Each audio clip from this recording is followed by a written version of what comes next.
Hi. Today I would like to address a marital concern that I think probably is relevant to most every husband and wife that's ever walked on this planet. But it's a problem that and wives can have that can turn out, if not dealt with properly and biblically, can turn out to be absolutely catastrophic for one's marriage and the health of that marriage. And the issue that I'm talking about is, again, and this is a matter that I'm addressing to husbands and wives who are married. The issue that I'm talking about is what do we do now that we're married? What do we do when we have thoughts or memories of old boyfriends that the wife had and old girlfriends that the husband had? Most people, not everybody, of course, but I would say well over a majority of people who have grown up through high school and college and gotten out of college and gotten a job and maybe are now married, I would say the vast majority of those people, at some point or another, when they were single in high school or college, we'll just narrow it down there, probably started dating a girl. The guy started dating a girl and liked the girl, and the girl liked the guy, and they started spending more time together, and they really started to like each other a lot. They hung out a lot, and they decided to become exclusive. Why don't we date one another? Why don't we become official? Why don't we why don't we call ourselves boyfriend and girlfriends? I won't date anybody else, she says, and I'm not going to date anybody else either, he says, and so they get exclusive. And in that exclusivity, they continue to get closer and closer emotionally and relationally. Physically, now they're holding hands and they're kissing one another. They're hugging each other, they're fondling one another. They may even be having sex with each other because the relationship is so wonderful and so close, and so the affection we're just kind of driven and compelled to be appropriately or simultaneously affectionate with one another, and it may even go so far as to having sex with each other because that's the quality of their relationship. The emotional quality of their relationship is like husband and wife, and therefore, why not be like husband and wife as we try to show that love in terms of affection? Well, the relationship takes its course, and for some reason or another, they break up. And now the husband, in the case of our scenario, we'll call him Bob.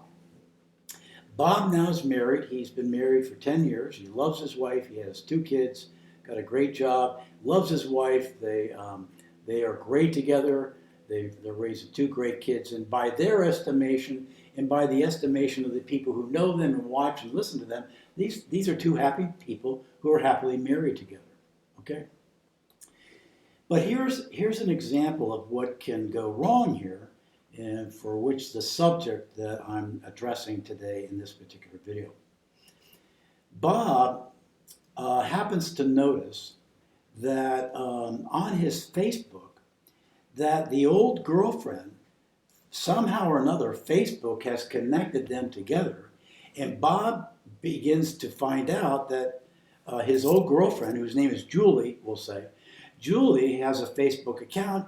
She's looking really pretty. She's divorced. She was married, but now she's divorced.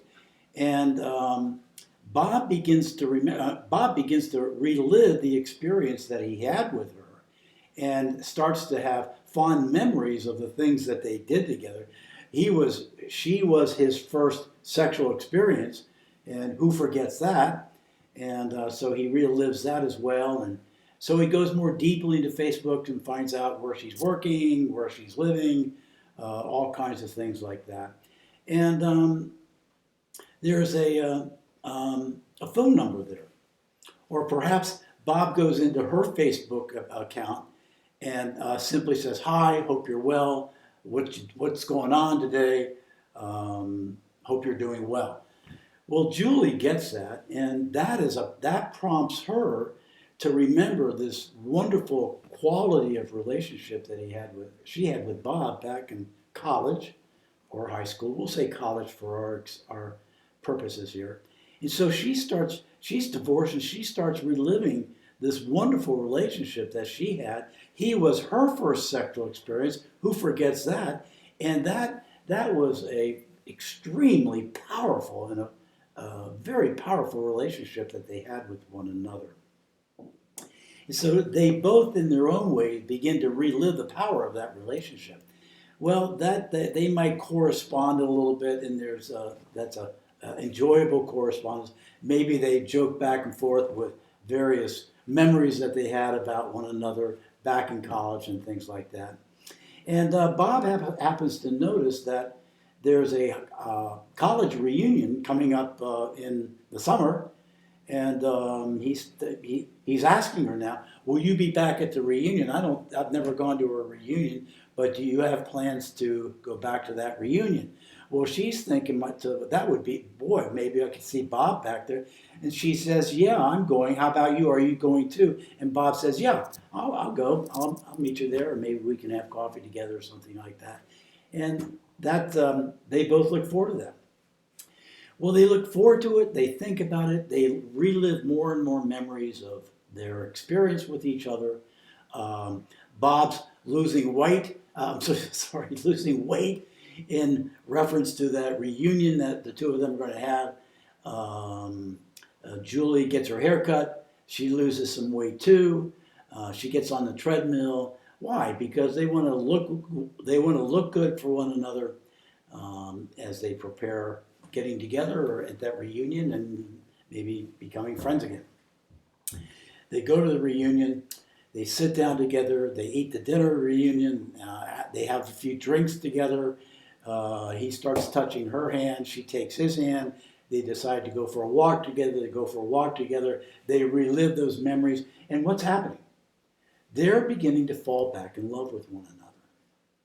Now, it may stop there, but there's a good chance that they're going to look for rendezvous number two after they go back to their. She goes back to her life, and he goes back to his family. Well, they may continue to keep that up. But what's happening here? Let's step back from this, okay? And by the way, let me just say one more thing about that reunion. They've had too many drinks. They're becoming very affectionate with one another. They are reliving that close, intimate relationship with one another. And they decide to go to a local hotel and culminate that relationship in sexuality again. They have sex with each other in the hotel room. They sleep together. They go to bed together, wake up together, and so forth and so on. So what's happening? They're falling back in love with another, and they're duplicating this marital relationship that they've had with each other in a very short period of time. It's turbocharged reunion of a relationship with a girlfriend that he had and a boyfriend that she had. Let's pause there and step back here for a minute. What's happening here is let's say they're both Christians. We can do that. But if they're Christians, if they're non-Christians as well, but if they're Christians, then we want to look at this biblically and examine what's going on here. Now, when Bob got married to his wife, he vowed and promised to be exclusively his wife's. He's leaving everything behind, becoming one flesh. He's abandoning everything, mom, dad, boy, best friends, and all sorts of things. So in coming together in marriage, and he's making a promise to be exclusively hers, she's making a promise to be exclusively his, and they've lived this out for 10 years now, and they're doing really well because they've been exclusive with one another. But they're no longer exclusive with each other. Bob has now revitalized this relationship with Julie, and now his heart is back in love with her. And he goes home. He's feeling very guilty because he's done something very sinful, but he's not quite as in love with his wife as he was when he left. And that's the danger that takes place in these matters, and why when we get married, we cannot do what Bob did and what Julie did. They cannot contact one another. They can't have thoughts of that. They get a thought, they got to the girlfriend thought out of the brain. She gets the thought about Bob. She's got to get it out of her brain. Particularly Bob, because he's still married, she's divorced. But Bob cannot break his marriage vows by doing all the things that he did in the course of staying in touch with her, continuing and deepening that contact, certainly getting together a reunion, being affectionate with one another, and obviously having sex with each other. Revitalizing that now, as well as then, is a very, very sinful thing to do as single people, but now he's being adulterous in his mind and in his heart and in his sexuality as he's affectionate with her and say, that night go to bed with each other. Very, very sinful and very, very, very destructive. Now, here's a principle, and here's the danger that we have to understand and try to avoid. The more Bob falls in love with his old girlfriend, the less he falls in love with his wife. The deeper that Bob gets connected intimately with his former girlfriend, Julie, the more he falls out of love with his wife. The more he falls in love with Julie, his girlfriend, the more he falls out of love with his wife. The more desirable Julie looks, the less desirable his wife looks. That's really weird. That's really strange. But that happens. That's mathematical in its predictability. The more I give my heart to Julie, the less I have to give to my wife. The more I fall in love with her and like her, the more I fall out of love and out of like for my wife. And the longer that goes, the deeper it becomes, and it becomes more and more and more profound, to the point where Bob now is infatuated and deeply in love with Julie once again, and is not in love with his wife. As a matter of fact, his wife has become undesirable to him. That can happen. That's what will happen. The more desirable Julie becomes in the heart of Bob, the more undesirable his wife is going to become to him. Because you only have so much desire. If you're giving your desire to your wife, you'll be fully desirable for her. But if you're giving some of that desirability to another woman, it's going to drop with your wife or your husband. And the more desirable you become of Julie, the less desirable your wife is going to become. The more desirable she becomes, the less desirable he's going to look toward his wife. And at some point, he might be wondering, why has my wife become so undesirable to me right now? And he might not understand what I just got through saying, and most husbands really wouldn't understand that. Most wives would not understand that way. And of course, all that I'm saying about Bob could be true for Bob's wife too.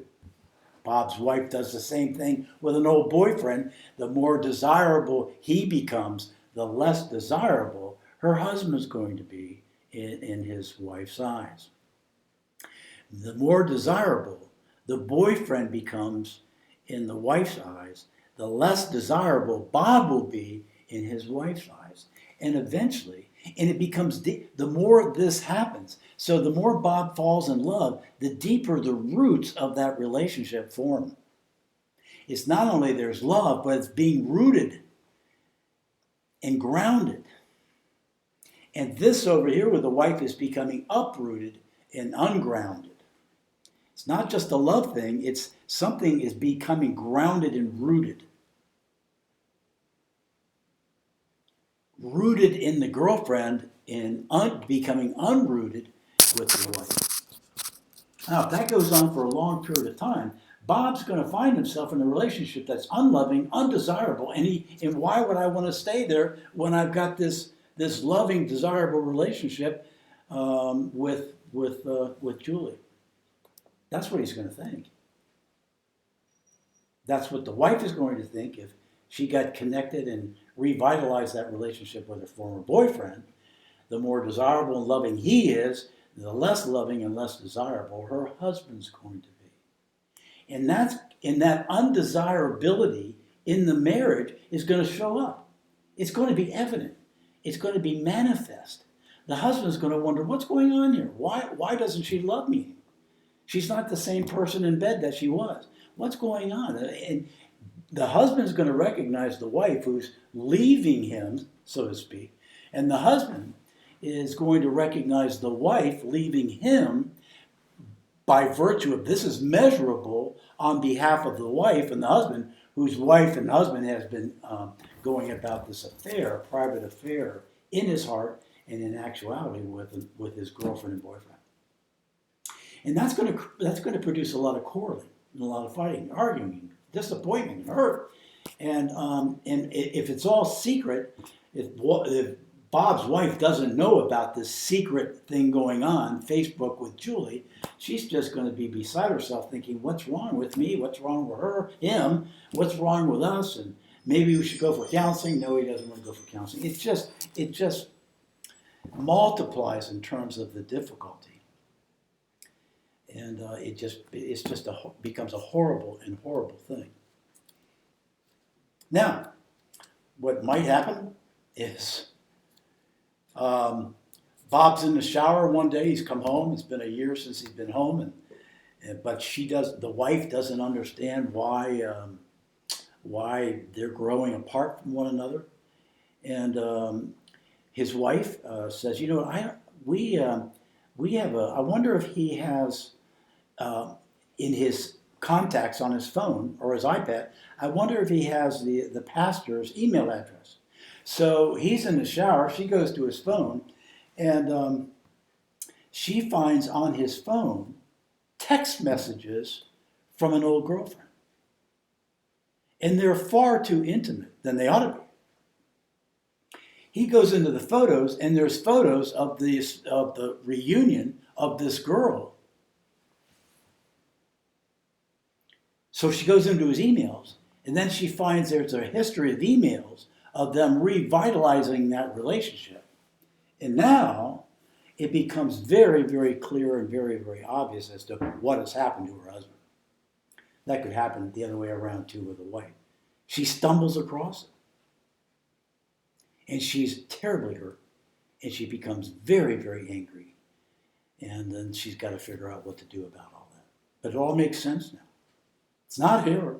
It's not something she did. She's been beating herself up, wondering maybe I'm too fat, maybe I need some plastic surgery, or why is he not as happy with me in the bed as he used to be? Why doesn't he want to make love with me anymore? What's wrong with me? Am I growing? But now she understands, and she becomes very, very angry, very, very angry, and rightfully very, very hurt, betrayed, abandoned, and angry. And that's another matter. Sometimes spouses find out, and they just kind of, by accident, fall across it. It's not an accident. God oftentimes reveals that to the wife whose husband is having an affair, even though the husband does his best not to. Here's another thing that happens. Another thing just came to mind. When the wife says, "Hey, can I look at your iPad and find on your contacts the pastor's email address?" He goes, "No.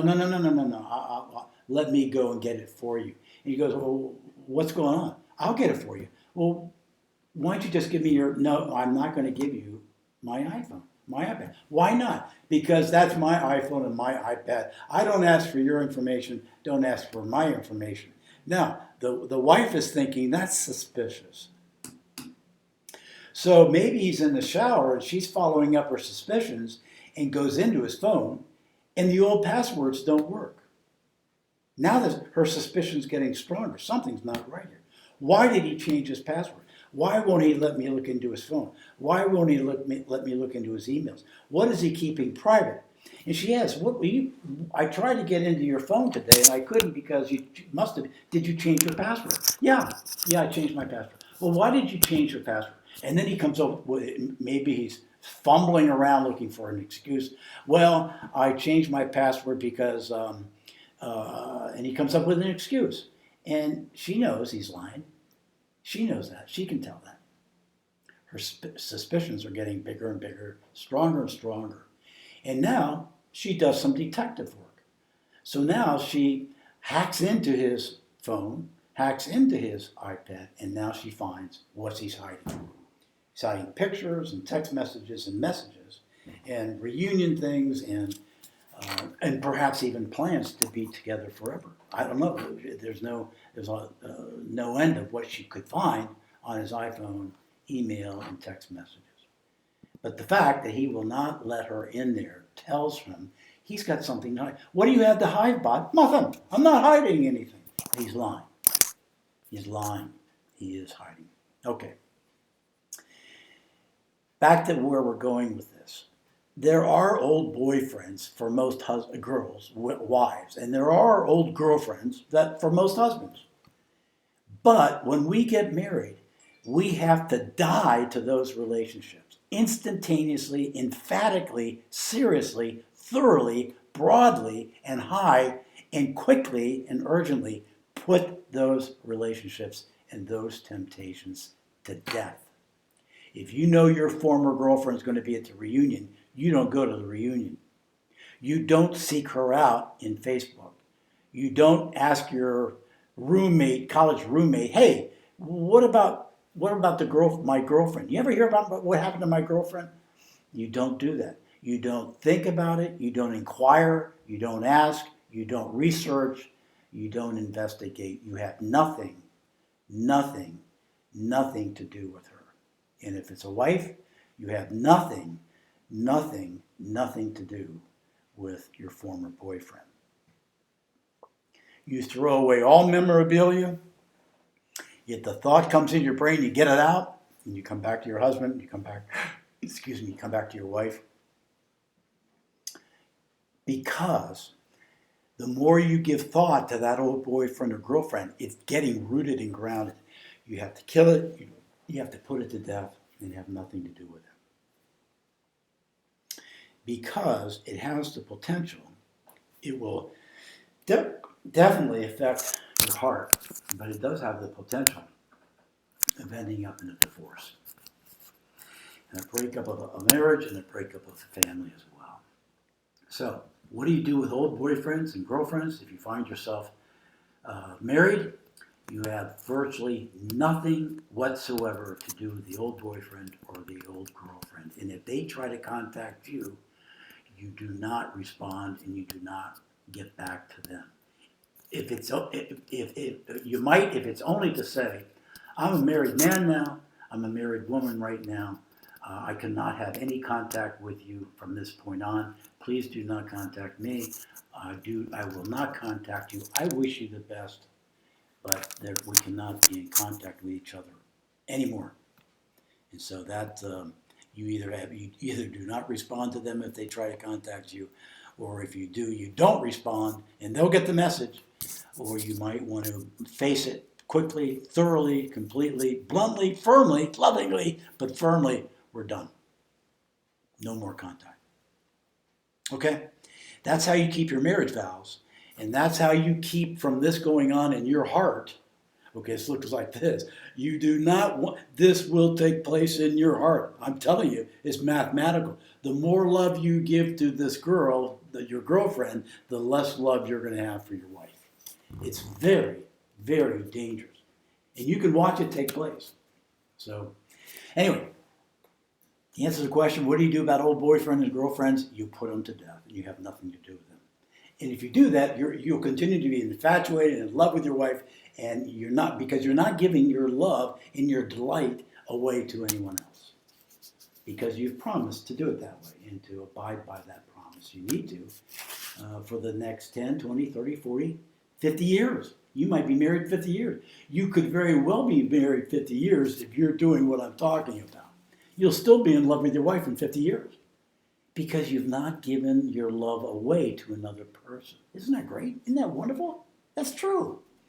If you love her exclusively, or you love your husband exclusively, and mentally and physically and otherwise you do not give that love and delight to another person, you're going to continue to be delighted in and in love with your husband, even 50 years later.